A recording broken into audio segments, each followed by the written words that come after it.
Hello friends, welcome to our YouTube channel. आज आपण पाहणार आहोत वर्ग 12 विषय इंग्रजी यातील क्वेश्चन बँकमधील क्वेश्चन 3वर 3A आणि B यावर आधारित ज्या काही ॲक्टिव्हिटीज आहेत त्या या ठिकाणी मी तुम्हाला सोडवून देणार आहे. तर एक स्पेसिफिक पोएम आपण यासाठी घेतलेली आहे आणि ती स्पेसिफिक पोएम आहे 2.2 इंडियन वीवर्स. तर क्वेश्चन 3A आहे, read the given extract and complete the activities given below. Weavers weaving at break of day, why do you weave a garment so gay, blue as the wing of a halcyon wild? We weave the robes of a newborn child. Weavers weaving at fall of night, why do you weave a garment so bright, like the plumes of a peacock, purple and green? We weave the marriage veils of a queen. Weavers weaving solemn and still, what do you weave in the moonlight chill, white as a feather and white as a cloud? We weave a dead man's funeral shroud. आता यावर आधारित activity A1 आहे, fill in the columns based on your understanding of the poem. की कवितेच्या आकलनावरून तुम्हाला खालील तक्ता पूर्ण करायचा आहे. तर तक्त्यामध्ये पहिल्या कॉलममध्ये दिलेलं आहे टाईम ऑफ द डे, दुसऱ्या कॉलममध्ये टाईप ऑफ गारमेंट, तिसऱ्या कॉलममध्ये आहे कलर ऑफ गारमेंट आणि चौथ्या कॉलममध्ये आहे फॉर हुम. तर टाईम ऑफ द डेमध्ये अर्ली इन द मॉर्निंग दिलेलं आहे, त्यानंतरची जागा रिकामी आहे आणि खाली दिलेले in the dead night. Type of गारमेंटमध्ये marriage veils of queen, dead man's funeral shroud हे दिलेलं आहे. कलर ऑफ गारमेंटमध्ये ब्ल्यू आणि पर्पल ग्रीन दिलेलं आहे. या जागा रिकाम्या सोडण्यात आलेल्या आहे. फॉर होममध्ये न्यूबॉर्न चाइल्ड आणि डेड मॅन देण्यात आलेले आहे. तर या जागा आता आपल्याला भरायच्या आहेत. तर आन्सर आपण पाहू. तर टाईम ऑफ द डेमध्ये पहिल्या कॉलममध्ये अर्ली इन द मॉर्निंग.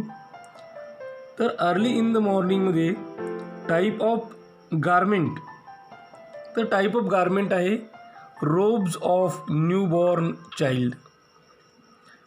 नंतर कलर ऑफ गारमेंट ब्ल्यू दिलेलंच आहे आणि त्यानंतर फॉर हुम, तर फॉर न्यूबॉर्न चाइल्ड.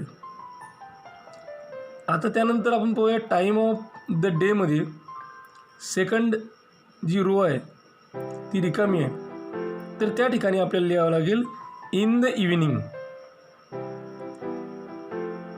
मग टाईप ऑफ गारमेंटमध्ये काय येईल, तर marriage veils of queen.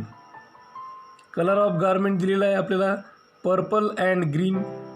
For whom, तर फॉर क्वीन. त्यानंतर थर्ड आहे टाईम ऑफ द डेमध्ये in the dead night. Type of garment आहे dead man's funeral shroud. Colour of garment हा व्हाईट राहील आणि फॉर हुम, तर फॉर डेड मॅन. तर ही होती ॲक्टिव्हिटी A1. आता ॲक्टिव्हिटी A2 आपण पाहूयात काय दिलेली आहे. Complete the following web about what viewers compare the garments being worn by them. तर आपल्याला खाली दिलेली वेब डायग्राम ही पूर्ण करायची आहे. त्याच्या सेंटर पॉईंटला दिलेलं आहे viewers compare the garments being worn by them with, कशासोबत कम्पेअर केलेलं आहे, तर एक आपल्याला या ठिकाणी दिलेलं आहे marriage veils of queen with the feather of peacock. आता आणखी दोन आपल्याला सोडवायचे आहेत. तर ते दोन आपल्याला लिहिता येईल shroud with a white feather and a cloud आणि robes of newborn child with the wing of a wild halcyon. ही सेकंड ॲक्टिव्हिटी होती. यानंतर activity A3, describe in your own words the steps or measures that you would take to solve the problem of viewers. की तुमच्या शब्दामध्ये काय वर्णन करायचं की जे काही व्ह्यूअर्स आहेत, विणकर आहेत, यांच्या समस्या सोडवण्यासाठी तुम्ही कोणते उपाय त्या ठिकाणी योजाल. तर त्याबद्दल आपल्याला या ठिकाणी लिहायचं आहे. And answer, at the advent of textile industry weavers lost their work and wages. I would like to solve their problems by giving them suitable employment. I would appeal people to use hand-woven cloths on certain occasions. I would like to help viewers with new technology and fashion by adopting new measures. They will compete with textile industry and get enough wages. Activity A4 आहे. The rhyme scheme in the first stanza is AABB. पहिल्या कडव्यामध्ये AABB ही rhyme scheme आहे. Find rhyme scheme in second and third stanza. दुसऱ्या आणि तिसऱ्या कडव्यामधली rhyme scheme शोधायची आहे.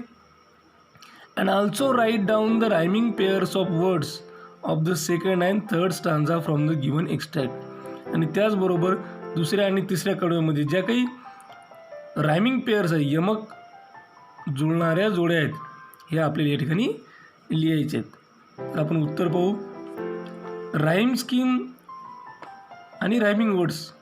तर सेकंड स्टांजामध्ये राईम स्कीम आहे CCDD आणि रायमिंग वर्ड्स आहे सेकंड स्टांजामध्ये night, bright, green, queen.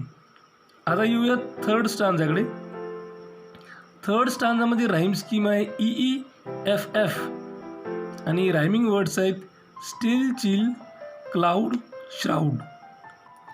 Activity A5 आहे. Compose 4 lines on importance of clothes. की आपल्याला इम्पॉर्टन्स ऑफ क्लॉथ्स यावर 4 लाईन कंपोज करायचे आहेत. 4 ओळींची कविता लिहायची आहे. Answer, importance of clothes. One of the basic need is clothes. Clothes we wear with much cares to protect our body from heat, cold and rain, some for status to hold. अशी 4 ओळींची कविता आपण या ठिकाणी केलेली आहे. आता याच कवितेवर म्हणजे यानंतरचा प्रश्न दुसऱ्या कवितेवर आहे, कारण एकाच कवितेवर 2 प्रश्न येत नाही. 3A मध्ये जी कविता विचारलेली असते तर 3B मध्ये ती कविता विचारली जात नाही, दुसरी कविता विचारली जाते. पण आता या ठिकाणी इंडियन व्ह्युअर्सबद्दल आपण विचार करतो आहे, त्याची चर्चा करतो आहे. तर इंडियन व्ह्युअर्सवर आधारित क्वेश्चन 3A होता आणि क्वेश्चन बँकमध्ये दुसरीकडे आणखी क्वेश्चन 3B हा इंडियन व्ह्युअर्सवर आहे, तो सुद्धा आपण या ठिकाणी पाहून घेऊयात. तर हा क्वेश्चन आहे ॲप्रिसिएशनचा 4 मार्कांसाठी आणि पोयम हीच आहे. Weavers weaving at break of day, why do you weave a garment so gay, blue as the wing of a halcyon wild, we weave the robes of a newborn child. Weavers weaving at fall of night, why do you weave a garment so bright, like the plums of peacock purple and green, we view the marriage veils of queen. Weavers weaving solemn and still, what do you view in the moonlight chill, white as a feather and white as a cloud, we view a dead man's funeral shroud. आणि यावर question आहे, read the given extract and write the appreciation of given poem based on the following aspects.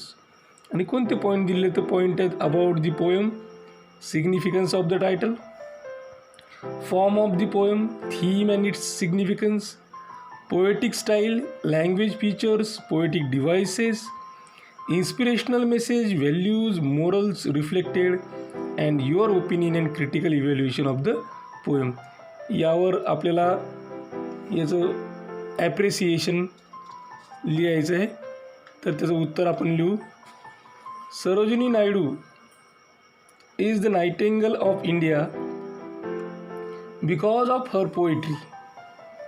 Indian weavers is a short poem written by Sarojini Naidu. The poem depicts the 3 types of garment The weavers were at 3 particular time of a day.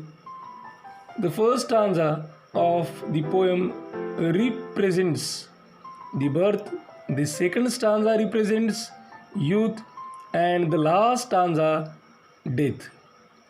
These are 3 important events in human life. The poem is divided in 3 stanzas of 4 lines each. The first line rhyme with the second and the third line with the fourth line in each stanza. The poem is in a sing-song tone. The poem is in a question-answer format. The language of the poem is of everyday use. The poetess has used the color imagery, the use of poetic devices like simile and metaphor add pictorial effect. Alliteration, rhyming words and rhythm add musical effect. The poem depicts 3 important stages of human life. Human being reacts differently at different stage. Metaphorically, morning, noon and evening represents birth, child and death. तर या ठिकाणी 2.2 Indian व्ह्यूअर्सवर आधारित question बँकमध्ये जे काही question होते ते आपण या ठिकाणी सोडवले. अशाच प्रकारचे नवनवीन व्हिडिओ पाहण्यासाठी या चॅनलला लाईक करा. हा व्हिडिओ तुमच्या मित्रमैत्रिणींमध्ये, गरजू विद्यार्थ्यांमध्ये जास्तीत जास्त शेअर करा. काही अडचण असेल, काही सजेशन असेल, काही इन्फॉर्मेशन असेल किंवा रिप्लाय द्यायचा असेल तर कमेंट बॉक्समध्ये कमेंट करा. हा व्हिडिओ अत्यंत काळजीपूर्वक आणि सर्वात महत्त्वाची गोष्ट टिल द एंड शेवटपर्यंत पाहिल्याबद्दल तुम्हा सर्वांचे मनापासून आभार. थँक्यू. Thanks a lot.